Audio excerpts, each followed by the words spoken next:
David here in New Jersey. Hey, David, you are on the line here with Truth Wanted. What is going on? Hi. Yeah. Hi, David. Yes. Hi. What's up, David? You're on the show. What do you want to talk about? Oh, hello. Yes. Listen, I've seen your show a number of times. Also, I've seen Matt, and it's very interesting that so many of you are coming from church backgrounds and probably some evangelical or Catholic, and then you've left to become atheists. So when I was around 15, hadn't had much church experience, and so I'm the guy my dad says, well, we're going to church, and he'd become a Christian. And so I'm entering a church for the first time, not really believing in God, believing in evolution, there's no God. All the Bible stories are a myth. Mm-hmm. And now I'm trying to figure out what is Christianity? And I went through the process of trying to figure out what it was and have maintained that faith. But I have to say that, along with many others, there were some really difficult things that I struggled with within the church. And I'm kind of curious, with your background, what things that you grew up with in the church that bothered you the most? What doctrines, beliefs, or things that made you begin to have doubts about it? I'm making this motion here. I shouldn't have done that because this is the internet and they'll make a gif of anything. But yeah, it's the sexual sins, right? Like that kind of stuff, the temptations, that was really touched upon. I remember in high school, I was with a girl, and this is another story about reading books with Christians. She wanted me to read Wild at Heart, which is this book, basically, long story short, I think is enforcing like biblical gender roles between men and women and stuff. And even then I was kind of like, I don't know how I feel about that. But yeah, there was definitely like a sense of guilt for my, feelings of wanting to have sex with people or being attracted to others, which now it's just like, it's totally accepted because that's how human beings are. And we should be probably more open about it than we really are, at least in positive, healthy ways, right?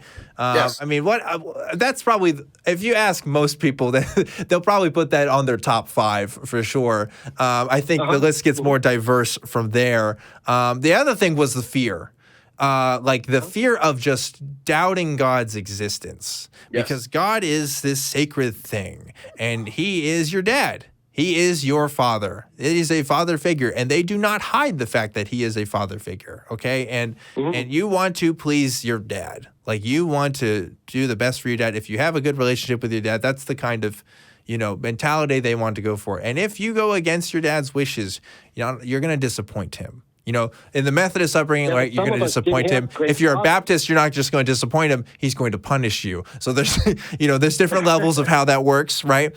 And so, like, you want to avoid disappointing your dad or being punished by your dad and stuff. So you're not going to question certain things. You're just going to accept the things as they are. And as you know, that's how abusive relationships kind of work, right? You're not questioning things, just kind of going along with the flow. But that comparison aside, there definitely was this fear of even questioning or having doubts in general, which is, I think, probably one of the biggest hindrances of people leaving, because they don't want to disrupt that relationship that they have with their father, right? With, what they call God. So those would be my 2 things. Matthew, what were yours? For one, it was the doubt that if you were having doubts and you weren't praying hard enough and you need to work harder on getting God's will accentuated through your life and your actions and everything else. And I'll tell you what the other one was: Dungeons and Dragons. I grew up during the Satanic Panic, and so the 70s and the 80s. And so I started playing D&D in 1984, and I was told directly that playing Dungeons and Dragons was Satan worship and casting spells was evil. And I said, rolling a D20 and saying fireball is not devil worship. So, and I was said that specifically by one of the elders' wives. I remember because it was right around my birthday, which is right around Easter usually. So, but I remember that specifically. And so it was just one of those things that was like, wait a minute. I am a true believing Christian. I was 14 years old when this was said to me. And I was a true believing Christian. I had been since I was 5. And so I was confirmed, I was baptized, I was a brother in Christ according to this religion, And yet I was worshiping the devil and a devil worshiper because I played a game that required imagination and rolling a die. Yep. If you ask a Christian, So now you look. yeah, ask 10 different Christians what Christianity is, you get 11 different answers, right? Yeah. So that's what it is. Anyway, David, go on. Well, okay, now, so you knew you weren't worshiping the devil, so that was an extreme then. I would imagine that's kind of an extreme that you felt. Now, I mean, look back, you said that was just so extreme and kind of harsh to be upset about Dungeons and Dragons. Am I correct? That's how you look back on it now. Look back on it now, yeah. Then I was just kind of questioning it. I was like, you know, like I said, I was a 15-year-old kid, and I just kind of went, what? Right. But now as a 48-year-old man, I'm like, what the fuck? Yeah, but even at the time, though, it didn't seem. I'll bet it didn't seem right to you even at the time. No, it did not. No, well, of course not. No, I mean, I remember being 15. I mean, I had a deep sense of what I was thinking, and I knew what I was thinking in my head. Well, I just really, I came in as raw, just knowing nothing, and I know I started to have friends that were growing up in this Christianity, this church, and well, it was a whole different world. It was. And I have to admit, my parents, who were never in the church ever, and lived very well, I don't know. My parents were hardworking, wonderful in that way. My dad drank a lot. They were about to get a divorce when they started to decided to keep the family together and start going to church, which I thought was a good thing. The good part that I remember, my dad changed enough, and he started to seem to care about me. So I didn't have that background. I'm afraid I didn't have that. Although, shock, surprise, we couldn't go to the bowling alley. We couldn't do this. All of a sudden, you tell a 15-year-old who's been pretty much doing whatever he wants to do. That was not the good news to me. That was hard. I can understand people. I can understand you being upset about that. That doesn't make sense to me. In my youth group, I apologize, David, but in my youth group, we used to go, like when I was in high school, junior high and high school, we used to go and do stuff. Like we would go bowl as a Christian youth group. Mm-hmm. And we would go to we would go do stuff. We would go see movies, like certain, like we would go to like Disney movies on a Saturday afternoon, I see. Right. Mm-hmm. Yeah, okay. So a little balance there. It wasn't all harsh. Yeah. No, and like I said to the caller before us, that we had a softball group that we joined. It was a secular league, and they let us join as a church youth group. So you've got these early 20s adults and high school kids playing softball with anybody else in the Chicago softball league.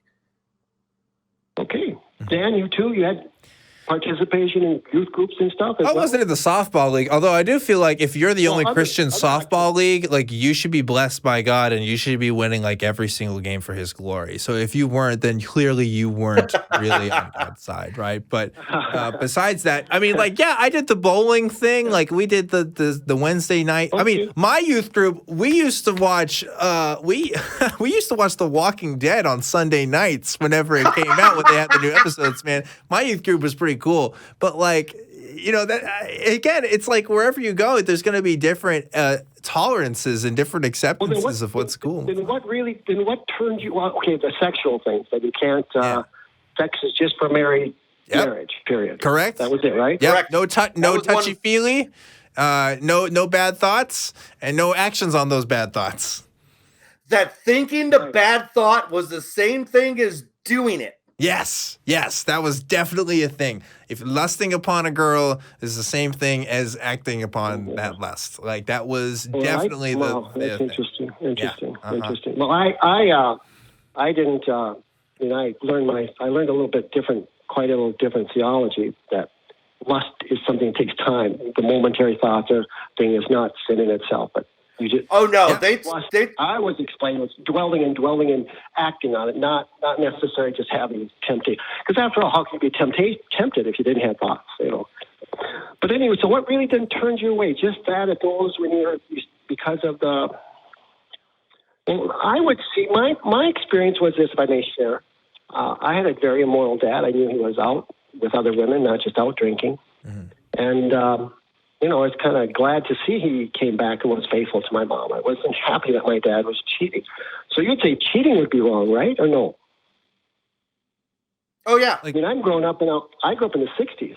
Was anybody, anytime, anywhere? I mean, I went through that whole sexual revolution thing. Yeah. That was like, that was bizarre, actually, when you look back on it. Mm-hmm. Don't you think, or not? Well, so you got to understand. So, like, a lot of the modern Christian right, as we understand it today, is a response from the 60s and like the sexual revolution and stuff. 100%. The 70s and the 80s is when a lot of these kind of evangelical groups started to come on the rise. Ronald Reagan in the 1980s, in the 1980 election. Like, in response to some of this, and you can definitely look at historical just data that looks at that, and also just like the rhetoric that was spoken about at the time. And so a lot of what it's really interesting because, again, talking about the temperance movement and stuff, these ideas of what we think have been around for so long for Christianity are really more modern conventions than what people realize. To go back to our own history, I mean, remember that the hippie movement collapsed, and we had the Jesus People movement and then the Charismatic movement, just a huge movement of back to Christianity. Yeah. Do you aware of that? I mean, for sure. Movement, the Charismatic. Oh, absolutely. A lot of people came back to God. And I've been to some charismatic churches, and I got to say they are entertaining. Yeah, charismatic churches. Those were the scary churches when I was a kid. That's what I referred to them. Well, no, listen. To be unfair, chaotic good. What's your first name? Matthew. It's Matthew. Matthew. I think Matthew. There were some really good ones, and there were some bad ones. But there's good and bad in all of it. I mean, there were some great. I attended some charismatic services, so I really liked the worship, the praise. I mean, there were some good parts to that. There was good, and of course there was the crazy. There was some craziness with it as well. I'd have to say. I'd agree with that. Well, David, I got a couple of points really fast before we let David go. Go ahead. For one, I was told that when it comes to lust, the first look was fine. When you looked back the second time, that's when you got in trouble with God. Okay. That was the lust look. Okay. And I didn't mind the charismatic churches. I was still a believing Christian when I went to my first charismatic church in 1991. It was definitely interesting. I would have liked to have heard the sermon, but everybody was saying praise God too much for me to hear what the preacher was saying. So that was the only thing I didn't like. But the music was great. Can't touch. Some evangelical. I mean, there's some services, Catholic, that are just so dead and boring. The charismatic certainly brought life into it.